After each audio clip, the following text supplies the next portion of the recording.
Well, hi, we're Dale and Joy Thompson. We've been at St. Mark's. We've been partners here since 1985. So if you do the math, that's 38 years.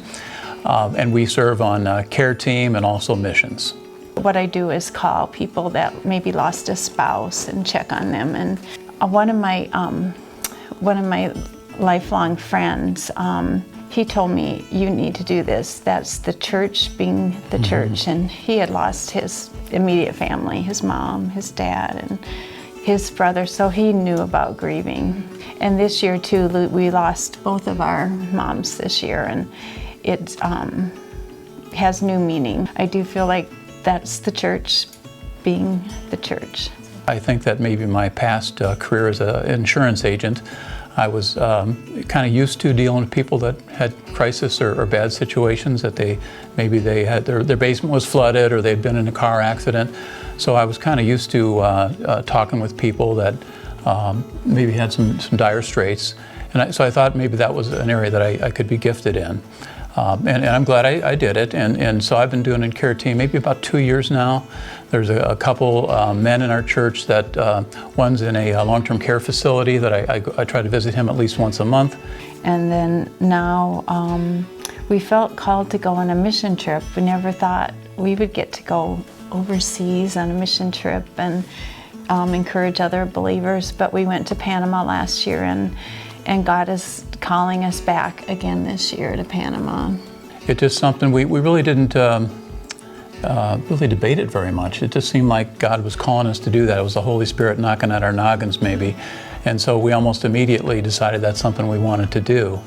And yeah, it was a great experience. I don't think I've ever had so many hugs in my life. And then you get to work with a great team that goes to Panama along with us. I find doing these, doing missions or working with kids, doing that VBS in Panama, or calling the grief share. Just this week in Bible study, we were in John 4, and it's the woman at the well, and it's just what Jesus gives is eternal. I mean, I feel like we're doing things that could make a difference, not us, but what Jesus does through us. With, he talks about that living water, and then he also says his food is doing the Father's will, and it's very fulfilling. Yeah, and I've always liked that verse from Ephesians 2, Ephesians 2:10, that says we are God's masterpiece, that we're created to do good works that He prepared for us long ago. So I feel like some of these opportunities that are coming up to serve are not just by accident, or not just kind of the luck of the draw. I feel like there are things that God planned for me to do years ago, and I just want to be obedient and to be in His will. And I guess I would encourage others to do some of these things. Even sometimes I think, how can I do that? I'm too weak. But when we're weak, He's strong, and His grace is sufficient. That's my favorite Bible verse. But sometimes when you do that, something really hard, but you feel like God is calling you to do it, the joy that you get from doing it is amazing.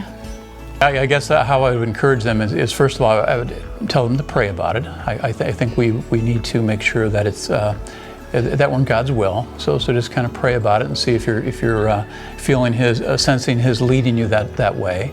And then also the next step would be to visit with someone who's already on a mission team or on care team, and just kind of learn more about it and see if it's something that's right for you.